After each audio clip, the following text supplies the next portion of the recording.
Toda el agua que compone océanos, mares, lagos, ríos, hielos polares, acuíferos, nubes, todo. Parece muy poco lo que entra en la esfera, ¿sí?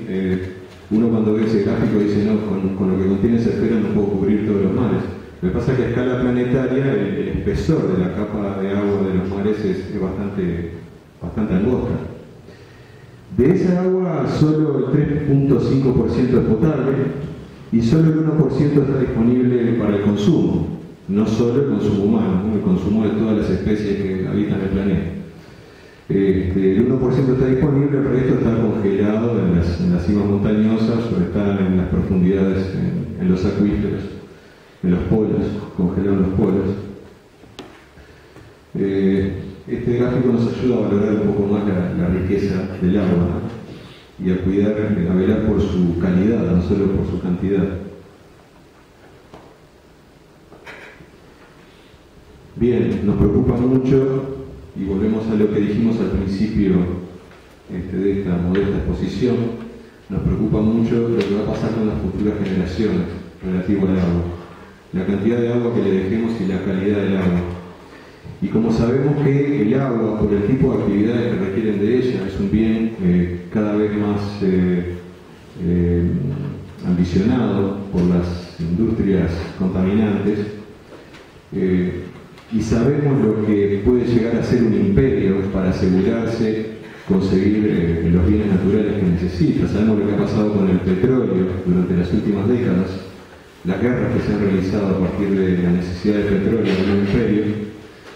Nos preguntamos si en el futuro nuestros hijos van a tener las mismas posibilidades que nosotros de reclamar y luchar por el agua como podríamos hacerlo, como podemos hacerlo hoy nosotros, en la calle, movilizados. ¿Sí? En fin, porque pensamos que puede darse la fatalidad de que ellos no tengan la posibilidad de luchar por el agua tan libremente. ¿Sí?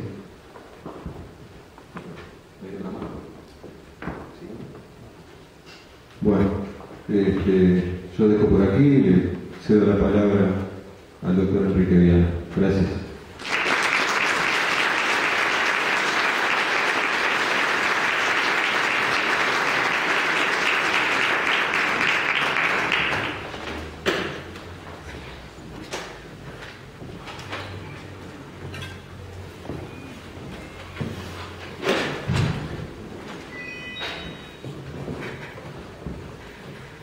Muy bien. Como les decía al principio, siempre me cuesta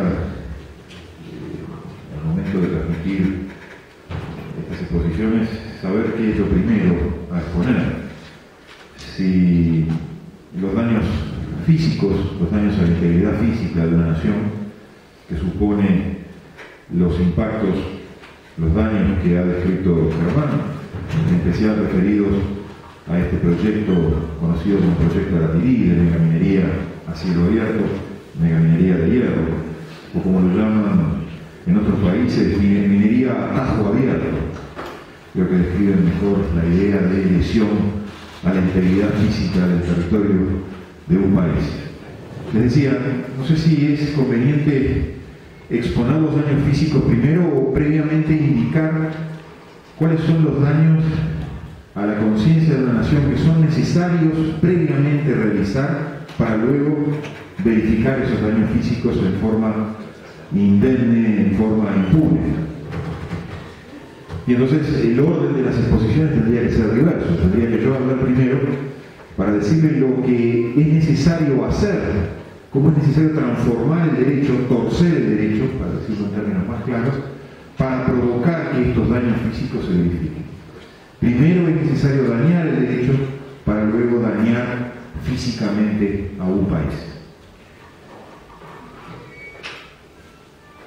Y hay algo muy sutil, quizás tan evidente que lo tenemos tan enfrente de nuestros ojos que no nos damos cuenta.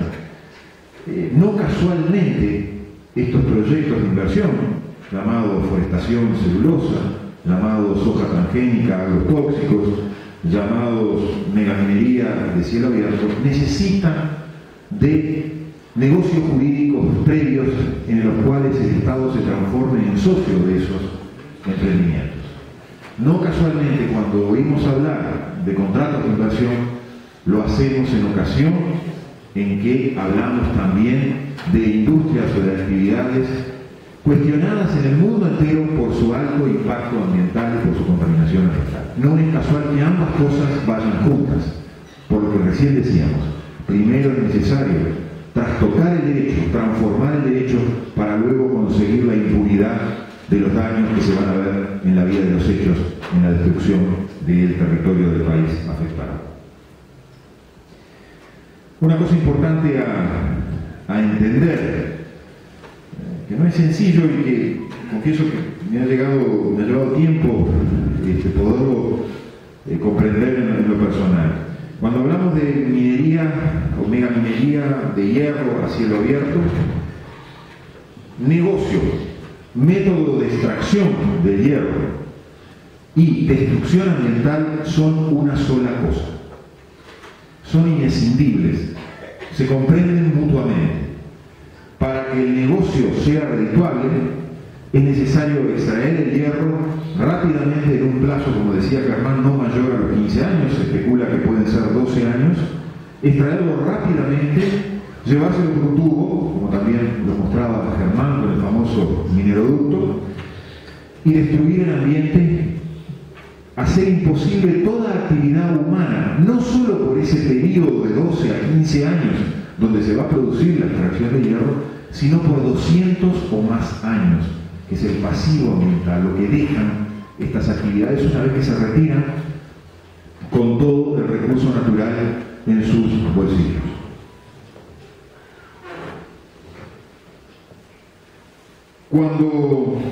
Cuando intento explicar un poco cómo los tiempos que vivimos, yo creo que vivimos tiempos, los defino de esta manera, puede haber mejores definiciones y acepto sugerencias. Yo creo que vivimos tiempos de neofeudalismo, tiempos en los cuales poderosos intereses económicos personificados en grandes corporaciones, prefiero no llamarlas transnacionales o multinacionales porque generalmente nos dan el sentido de individuos con más de una cédula de identidad o con individuos con más de un domicilio. Estamos frente a corporaciones, a nacionales privadas, corporaciones que no tienen nación, que no tienen patria, o si ustedes quieren, cuya patria es el lucro, la ganancia. Estas nuevas corporaciones se han transformado en los nuevos señores feudales que negocian con los estados en la mejor de las hipótesis de igual a igual, convirtiéndose en una suerte de cuasi-estados. Ellos pretenden asumir un rol de nuevos sujetos de derecho internacional público y probablemente no muy lejano en el tiempo veamos una nueva institución que dejará de llamarse Naciones Unidas, pero que estará integrada por algunas potencias del mundo desarrollado y estas grandes corporaciones siendo sujetos con voz y voto en esa nueva organización mundial. Hay quienes anticipan que a eso hay que llamar ya el nuevo orden mundial.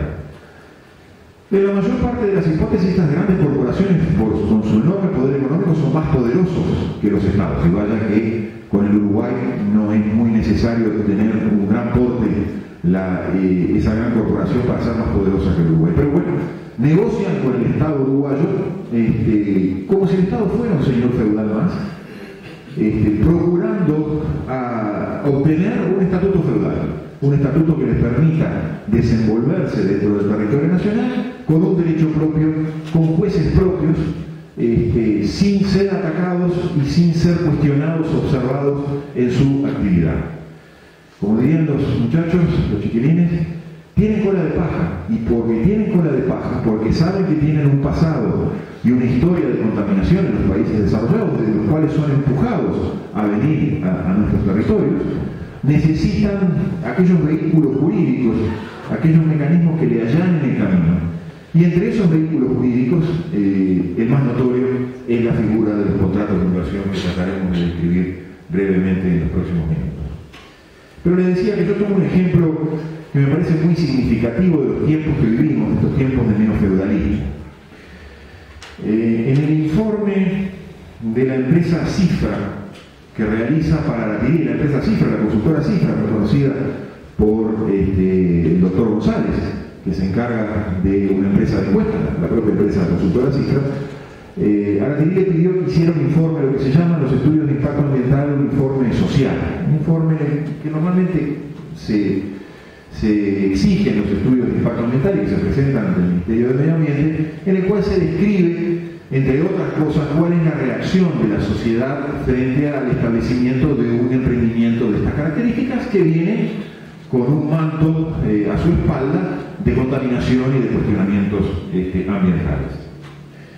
En ese informe, la empresa Cifra hace una serie de recomendaciones a la propia empresa Aratiri y están incorporadas nada menos que en un documento público, porque el estudio de impacto ambiental se incorpora al procedimiento de evaluación de impacto ambiental e integra los expedientes que están hoy en manos del Ministerio del Medio Ambiente y de la Dirección Nacional del Medio Ambiente. Y allí se le hacen 3 recomendaciones a la empresa: no informar o informar poco, no debatir, porque si se debate estos temas se le da visibilidad al oponente, a quien piensa distinto, y por último, el consejo más grave de todos, dejar que sean las autoridades públicas las que se encarguen de promover el proyecto. En una explicación muy gráfica de lo que yo vengo definiendo hace mucho tiempo como el síndrome de Chapman y Chirolita, los más veteranos sabrán a qué me refiero, ¿no? El Estado se transforma en un ejercicio de ventriloquia. Vivimos hoy el fenómeno de los estados penetrados, de los estados contratados.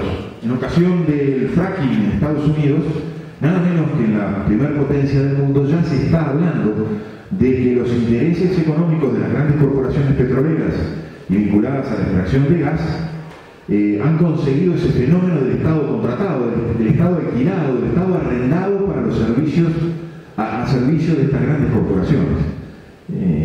Es el fenómeno también conocido de los funcionarios, lo que habitualmente se llama los funcionarios público-privados, es decir, funcionarios públicos con intereses privados.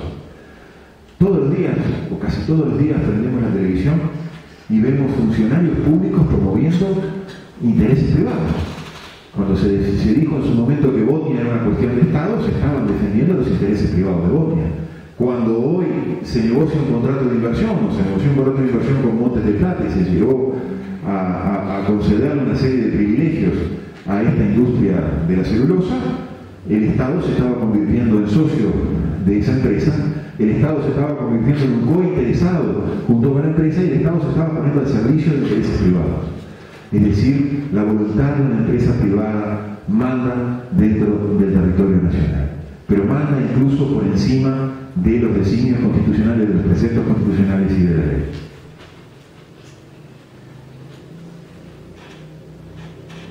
Este fenómeno de Estado contratado tiene 2 ejemplos muy evidentes en el Uruguay. Uno, el que mencionábamos, el contrato de inversión con Montes de Plata, firmado en enero de 2011.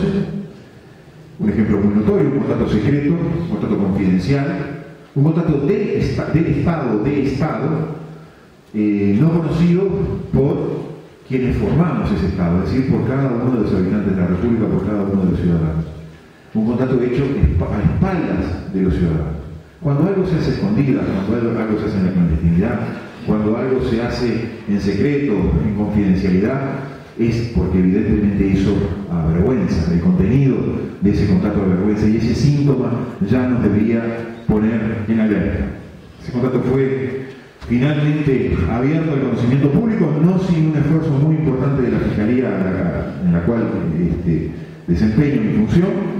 Nos llevó bastante tiempo y bastante insistencia hasta que ese contrato fue abierto al conocimiento público. Se tuvo que dejar sin efecto esa cláusula de confidencialidad que lo vedaba al conocimiento de cada uno de nosotros. El otro ejemplo es la conocida Ley 19.126, la Ley Aratiri, la Ley de Megaminería, promulgada en septiembre del año pasado. Una ley que nosotros hemos cuestionado, hemos planteado la inconstitucionalidad y trataremos de describir en los próximos minutos en qué consiste esa múltiple inconstitucionalidad de esta ley Aratiri. Pero es un fenómeno, reitero, de Estado contratado. ¿Por qué? Porque la ley es producto de una negociación. Más o menos mediados del 2010, arranca la negociación del contrato de Montes del Plata y al mismo tiempo ya estaba en operativa la negociación del contrato con Aratirí, vinculado a este proyecto de extracción minera de hierro. Y la negociación de ese contrato, tenemos que comprender quizás algo que incluso cuando nosotros íbamos a facultad y había un colega aquí presente no se nos enseñaba, se nos enseñaba de otra manera. Nosotros entendíamos el contrato como aquella figura que una vez que se firmaba, que ambas partes se ponían de acuerdo y ambas estampaban la firma en el contrato, recién a partir de ese momento ese contrato tenía obligación entre las partes. Hoy la teoría moderna del contrato habla de la dinámica de los contratos y habla incluso de que antes de la firma del documento, ya esa negociación previa, preliminar del contrato, causa efectos, provoca obligaciones y genera prestaciones entre las partes, obligaciones entre las partes. Y esos conceptos son muy interesantes porque la negociación de contratos de Aratirí, como les digo, se viene desarrollando desde mediados del 2010 hasta el presente, cuando el contrato todavía no firmado, ya ha generado prestaciones, ya ha generado obligaciones para el Estado. Algunas las mencionó Germán. La primera que se me ocurre es el puerto de Aguas Profundas. El puerto de Aguas Profundas, en consecuencia de la negociación de ese contrato, el Estado se comprometió a darle a la empresa un puerto, a autorizarle a la empresa un puerto. La segunda prestación es a suministrarle energía, esa energía tan importante que necesitaba la empresa. Eso es la regasificadora, no es otra cosa que eso, la energía que Aratirí necesita, la energía que el Uruguay no tiene. Y la tercera de las prestaciones es la propia ley Aratirí, es decir, como producto de la negociación del contrato, el Estado le da a la empresa una ley para favorecer sus intereses económicos y para que pueda desenvolver su actividad en el territorio nacional. Vaya entonces que el Estado ya ha estado y viene estando al servicio de una empresa privada, en función de los intereses de una empresa privada. Cuando hablamos de neofeudalismo, inmediatamente nos surge la idea de nuevas formas de colonialismo. Ya no el colonialismo del pasado, por las armas, por la violencia, sino un colonialismo más sutil, un colonialismo verificado a través del derecho, aunque parezca mentira, a través de los contratos. Es una suerte de colonialismo consentido, porque en cierta medida, cuando el Parlamento, quienes nos representan, le dan a una empresa nada menos que una ley que favorece sus intereses privados, estamos indudablemente ante una figura de Estado al servicio de la gestión que la empresa le interesa para favorecer sus intereses. ¿Por qué la ley 19.126, que pretende regular esta nueva forma de minería de gran porte, es inconstitucional? Y en primer lugar, por lo que venimos diciendo, es una ley con nombre y apellido. Es una ley para favorecer los intereses privados de un sujeto en concreto. Cuando se estudió el proyecto en su momento en el Parlamento, se habló de desaratinizar el proyecto. Previo a presentar el proyecto, la empresa fue consultada más de una vez para ajustar los elementos que iba a contener el texto legal respectivo. Durante la discusión en el Parlamento se habló de desaratinizar el proyecto porque todos los parlamentarios eran conscientes de que el proyecto estaba relacionado a los intereses concretos y al proyecto concreto de una empresa y no más que de esa empresa. Una ley a la medida de una ley para el caso concreto es inconstitucional porque viola la razón, la raíz normativa, la raíz esencial de toda ley en un Estado democrático. Las leyes tienen que ser normas generales y abstractas. Cuando las leyes se transforman en un acto de autorización, porque en realidad la ley lo que es un acto de autorización, se autoriza el proyecto Aratirí y de poco valdrá que la DINAMA se expida a favor del proyecto cuando ya hay una ley que lo ha autorizado, o al revés. Muy difícilmente el director de la DINAMA o el ministro del Medio Ambiente le digan que no a Aratirí cuando la ley ya le dijo que sí a Aratirí. Asimismo, el hecho de que sea una ley a la medida viola flagrantemente el principio de igualdad de la ley. Si todos quisiéramos, si cada uno de nosotros quisiera tener una ley que favoreciera nuestros intereses particulares, obviamente entraríamos en colisión permanente. Todos tendríamos una ley que defiende nuestros derechos frente a los derechos del otro y el otro también tendría una ley que Es indudable que cuando se establece una ley con nombre y apellido, como en este caso de la ley Aratiri, le estamos dando privilegios a un sujeto en detrimento de los derechos de otros sujetos, del resto de los habitantes del territorio uruguayo. Le estamos otorgando, y esto es un concepto que habitualmente ustedes van a escuchar en los medios de prensa, seguridades jurídicas. Habitualmente se dice, no, lo que pasa es que estas empresas necesitan estabilidad, seguridad jurídica. Y ocurre lo siguiente, con la seguridad jurídica, con la estabilidad jurídica ocurre lo mismo que con la libertad. Son conceptos análogos en la forma en que se manifiestan. Cuando a un sujeto le damos más libertad es porque le estamos retaseando a otros su libertad. Cuando a un sujeto le damos más seguridad jurídica, más privilegios, más prebendas, más estatutos para actuar de determinada manera y bajo determinados privilegios en el territorio, se le estamos restando a los otros esos derechos. Hay indudablemente un juego de compensación. Es por eso que una ley con nombre y apellido es inconstitucional. Viola el principio de igualdad de la ley, viola la raíz esencial de una democracia, de que las normas tienen que ser generales, abstractas y dirigidas a un número indeterminado de personas.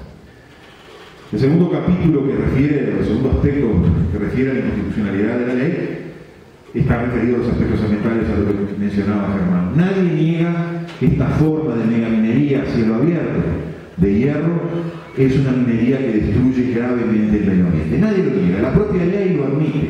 La propia ley, cuando dice que esta minería es aceptable, esta minería es de utilidad pública, lo que está diciendo es que existe la necesidad por declarar algo aceptable que está, en algún lado está declarado como inaceptable o inadmisible. La propia ley, cuando enuncia en el artículo 4 los 3 impactos ambientales más importantes, algunos de los que mencionaba Germán: el alto consumo energético, el uso de sustancias tóxicas y los drenajes ácidos. La ley tuvo la necesidad de mencionar los 3 impactos más importantes para de alguna manera consentirlos, aceptarlos, legitimarlos. ¿Qué sucede? La oración segunda del artículo 47 de la Constitución